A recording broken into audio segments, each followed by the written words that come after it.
Selamat malam saudara-saudara yang terkasih di dalam Tuhan Yesus Kristus. Salam sejahtera untuk kita semua. Sekarang kita memasuki masa Pentakosta tahun 2020. Pada persekutuan doa yang pertama, masa Pentakosta ini mengambil tema Roh Kudus memimpin ke dalam seluruh kebenaran.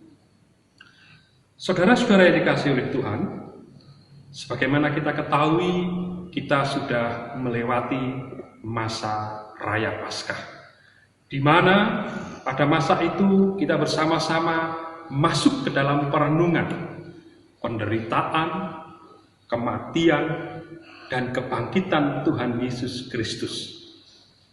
Pada saatnya Tuhan Yesus akan naik ke surga. Saat itulah para murid merasa kesepian karena ditinggalkan oleh sang guru agungnya. Tetapi sebagaimana kita ketahui, Tuhan Yesus berjanji akan memberikan penolong bagi murid-murid dan juga kepada kita semua. Siapakah dia? Dia adalah Roh Kudus. Maka kita bersyukur kepada Tuhan karena anugerah yang besar itu nyata bagi kita semua. Tuhan Yesus sudah mencurahkan rohnya kepada kita semua, dan kita memasuki masa-masa Pentakosta di mana kita mengenang peristiwa agung pencurahan Roh Kudus bagi kita semua. Saudara-saudara dikasih Tuhan, kita memahami bahwa setiap orang yang membuka hatinya untuk menerima Roh Kudus dan menjadikannya pemimpin yang menguasai seluruh hidupnya, maka orang-orang ini dan kita semua, orang-orang percaya, akan menunjukkan sikap-sikap hidup yang mulia. Nah, sikap hidup yang mulia itu seperti apa? Maka mari melalui Injil Yohanes pasal 16 ayat 12 sampai 15 kita akan ditolong untuk memahami sikap hidup seperti apa yang akan kita tunjukkan. Izinkan saya membacakannya ayat 13 dan 14. Tetapi apabila ia datang, yaitu Roh kebenaran, ia akan memimpin kamu ke dalam seluruh kebenaran, sebab ia tidak akan berkata-kata dari dirinya sendiri, tetapi segala sesuatu yang didengarnya, itulah yang akan dikatakannya, dan ia akan memberitakan kepadamu hal-hal yang akan datang. Ia akan memuliakan aku, sebab ia akan memberitakan kepadamu apa yang diterimanya daripada. Saudara yang dikasih Tuhan, melalui dua ayat ini kita bisa memahami. Yang pertama, sikap hidup seseorang yang menyediakan dirinya dipimpin dan dikuasai oleh Roh Kudus, yaitu hidup dalam pertobatan dan kebenaran. Saudara pernah melakukan wisata ke tempat-tempat tertentu, di mana biasanya ada pemandu wisata di sana. Apa fungsi pemandu wisata atau apa yang akan dikerjakan oleh seorang pemandu wisata?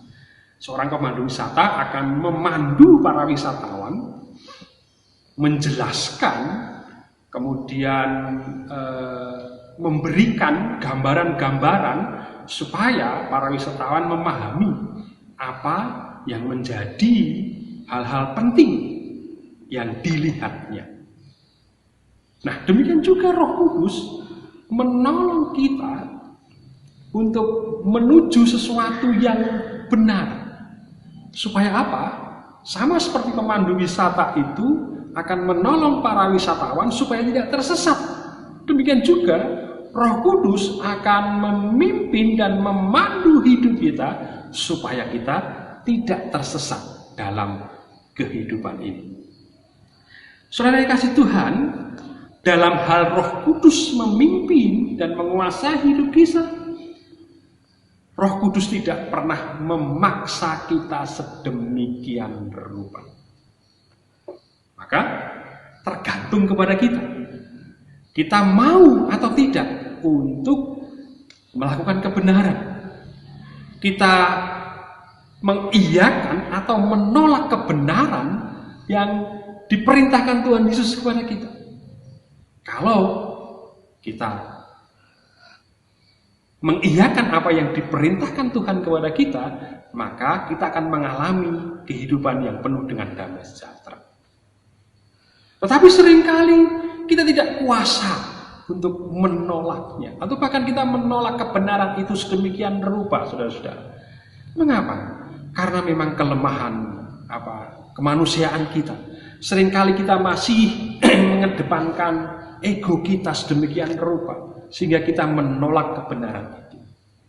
Maka Roh Kudus dengan kesabarannya akan menuntun kita untuk bertobat akan kesalahan kita itu. Sehingga ketika kita menyediakan diri untuk dipimpin dan dikuasai oleh Roh Kudus, maka setiap saat dan setiap waktu selalu ada pertobatan dalam kehidupan kita. Dengan demikian, kehidupan kita akan menjadi damai sejahtera. Saudara dikasih Tuhan, sikap yang kedua, di mana saatnya Roh Kudus memimpin dan menguasai hidup kita adalah hidup dengan percaya kepada firman Tuhan dan berpegang pada firman-Nya. Saudara-saudara dikasih Tuhan, seringkali kita mengalami kejenuhan dalam kehidupan kita, termasuk kebosanan, dan hal-hal itu melanda kehidupan kita sedemikian rupa, termasuk kita jenuh dalam membaca firman Tuhan. Pada saat-saat seperti itu, setiap firman Tuhan yang kita baca lalu begitu saja, tidak ada makna yang kita terima. Tetapi mari saudara-saudara dikasih Tuhan, bahwa Roh Kudus yang memimpin hidup kita dan menguasai hidup kita akan membawa kita untuk percaya kepada firman Tuhan.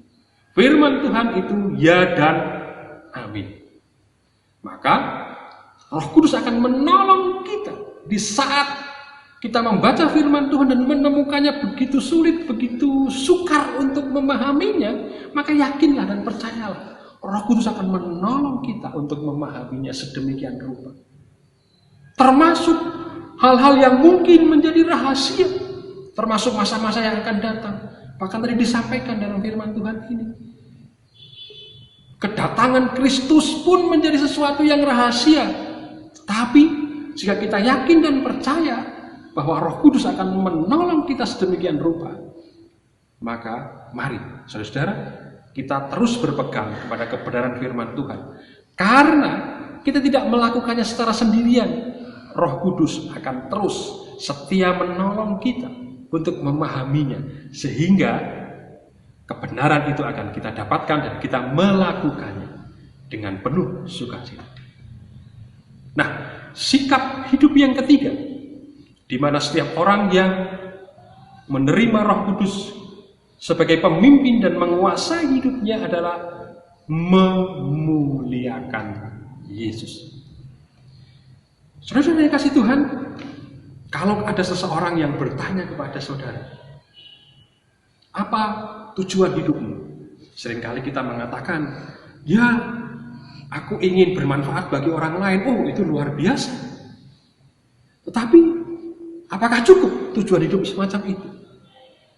Tujuan hidup sesungguhnya adalah memuliakan Tuhan Yesus dalam hidup kita. Dengan cara seperti apa kita memuliakan Tuhan Yesus? Bersama-sama dengan Roh Kudus, maka kita diberikan kesempatan untuk terus memuliakan Dia dalam kehidupan kita. Melalui kasih yang sudah kita pelajari, melalui kehidupan nyata ini, Tuhan memberikan kesempatan kita untuk memuliakan Tuhan. Termasuk ketika mungkin orang bertanya, apa tujuanmu melayani Tuhan di gereja ini? Seringkali kita hanya menjawab, itu perintah Tuhan. Betul, tetapi tidak cukup. Karena sesungguhnya motivasi yang paling baik ketika kita melayani Tuhan adalah karena kita ingin memuliakan Tuhan Yesus. Maka saudara-saudara dikasih Tuhan, melalui persekutuan doa masa Pentakosta, yang pertama ini mari kita menyadari bahwa dengan menerima Roh Kudus dan menjadikan Dia sebagai pemimpin dan menguasai hidup kita, maka kita hidup dalam kebenaran dan terus bertobat ketika kita melakukan kesalahan dan dosa. Dan seterusnya kita berpegang kepada kebenaran firman Tuhan yang akan menolong kita untuk terus memuliakan Tuhan dalam kehidupan kita. Tuhan memberkati.